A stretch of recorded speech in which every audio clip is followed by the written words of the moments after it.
모두 가족 여러분, 오늘은 화요일입니다. 안 좋은 일을 겪으면 부정적인 감정이 올라오죠. 그런데 문제는 이렇게 부정적인 감정이 올라오면 쉽게 부정적인 감정에 잠식된다는 점이죠. 그렇다면 어떻게 해야 안 좋은 상황에서도 부정적인 감정에 잠식되지 않을 수 있을까요? 그 답이 바로 오늘 본문에 있어요. 그래서 오늘 묵상을 잘 들어보시면 부정적인 감정에 잠식되지 않는 방법을 아실 수 있을 거예요. 그러면 오늘도 묵상에 잘 참여해 주시고요. 꼭 댓글로 무엇을 느꼈는지를 나눠주세요. 그리고 이 묵상을 나눴으면 하는 사람에게 공유해 주시고요. 오늘도 좋아요와 구독 잊지 말아주세요. 아셨죠? 그러면 오늘 본문인 욥기 25장과 26장 듣고 올게요. 25장. 수아 사람 빌닷이 대답하여 이르되, 하나님은 주권과 위엄을 가지셨고 높은 곳에서 화평을 베푸시느니라. 그의 군대를 어찌 계수할 수 있으랴. 그가 비추는 광명을 받지 않은 자가 누구냐. 그런즉 하나님 앞에서 사람이 어찌 의롭다 하며 여자에게서 난 자가 어찌 깨끗하다 하랴. 보라, 그의 눈에는 달이라도 빛을 발하지 못하고 별도 빛나지 못하거든. 하물며 구더기 같은 사람, 벌레 같은 인생이랴. 26장. 욥이 대답하여 이르되, 내가 힘없는 자를 참 잘도 도와주는구나. 기력 없는 팔을 참 잘도 구원하여 주는구나. 지혜 없는 자를 참 잘도 가르치는구나. 큰 지식을 참 잘도 자랑하는구나. 내가 누구를 향하여 말하느냐? 누구의 정신이 내게서 나왔느냐? 죽은 자의 영들이 물 밑에서 떨며 물에서 사는 것들도 그러하도다. 하나님 앞에서는 스월도 벗은 몸으로 드러나며 멸망도 가림이 없습니다. 그는 북쪽을 허공에 펴시며 땅을 아무것도 없는 곳에 매다시며 물을 빽빽한 구름에 싸시나 그 밑에 구름이 찢어지지 아니하느니라.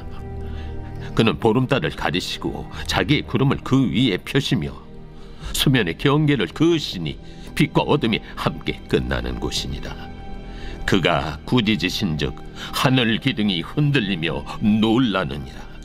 그는 능력으로 바다를 잔잔하게 하시며 지혜로 라합을 깨트리시며 그의 힘으로 하늘을 맑게 하시고 손으로 날렵한 뱀을 무찌르시나니, 보라, 이런 것들은 그의 행사의 단편일 뿐이요 우리가 그에게서 들은 것도 속삭이는 소리일 뿐이니 그의 큰 능력의 우레소리를 누가 능히 헤아리랴.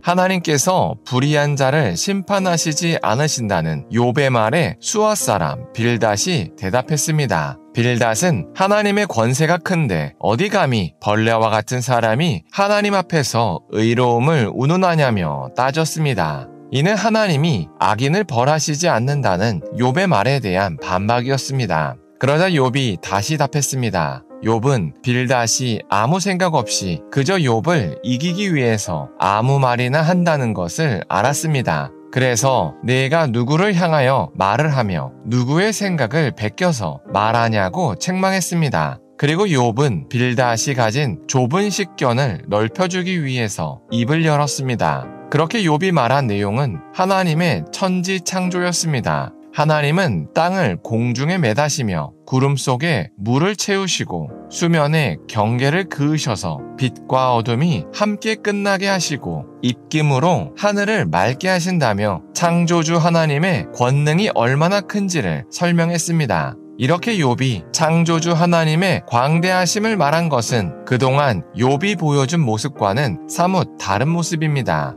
왜냐하면 욥은 그동안 악인을 벌하지 않고 의인을 벌하는 하나님을 원망했기 때문입니다. 그랬던 욥이 하나님의 광대하심을 말한 것은 단순히 빌닷에게 한 수를 가르쳐주기 위해서가 아니었습니다. 억울함과 좌절감에 눌렸던 욥이 서서히 회복되고 있다는 증거였습니다. 이처럼 하나님은 창조주이시며 광대하십니다. 그래서 인간인 우리는 하나님의 생각을 감히 다 헤아릴 수가 없습니다. 그래서 하나님께서 주신 것은 무엇이 됐든 일단 감사함으로 받아야 합니다. 왜냐하면 하나님께서 허락하신 것은 돌아보면 결국 우리에게 다 유익한 것이기 때문입니다. 그래서 때때로 말도 안 되는 불행을 당했을 때도 창조주이신 하나님의 선하심과 크심을 믿고 이해하기를 내려놔야 합니다. 왜냐하면 보통 불행을 당했을 때 그 상황을 이해해서 감사거리를 찾을 수가 없기 때문입니다.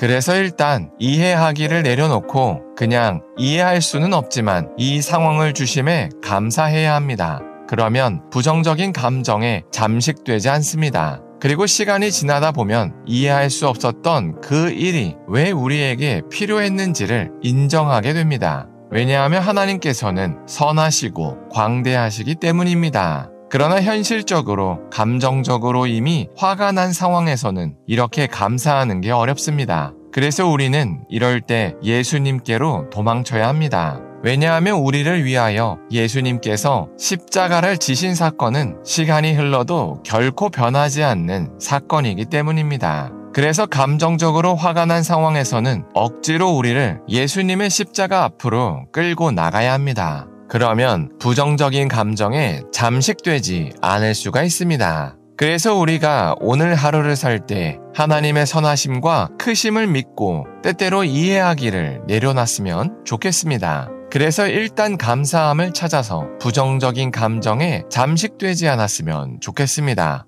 기도하겠습니다. 사랑의 하나님, 욥이 빌닷에게 하나님의 광대하심을 가르친 것을 나눴습니다. 이처럼 하나님은 크셔서 우리가 하나님의 뜻을 모두 헤아릴 수 없음을 고백합니다. 그래서 우리가 하나님의 선하심과 크심을 믿고 때로는 이해하기를 내려놓을 수 있게 하여 주시옵소서. 그래서 일단 감사함을 찾아서 부정적인 감정에 잠식되지 않게 하여 주시옵소서. 예수님의 이름으로 기도합니다. 아멘.